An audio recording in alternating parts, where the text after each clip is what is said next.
Hey everyone! In this video, we're going to take a look at the Edit tab in Simplebooklet and the tools you can use to turn a static document into an interactive experience. So we're going to get started here on the Simplebooklet dashboard, and we're going to click Edit on the booklet that we want to update.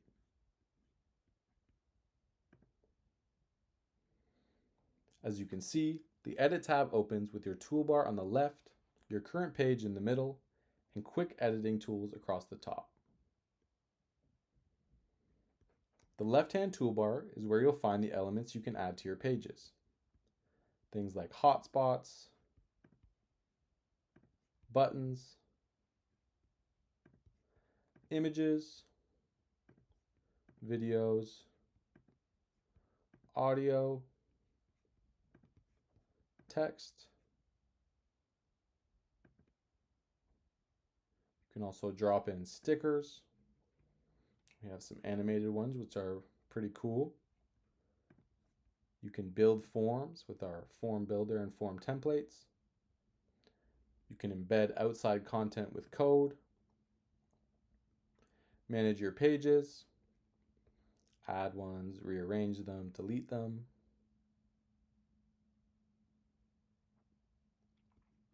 You can use our smart blocks as well for pre-built content layouts. So let me go ahead and add something in here just for the purpose of this tutorial. Cool. So once you've added something to your page, it will automatically open up the element editor. Under Actions, you can control things like links, animations, layers, rotating, locking, page repeat, and more. Then we have our Styles section over here, which is where you can customize the element's border, background, and overall appearance.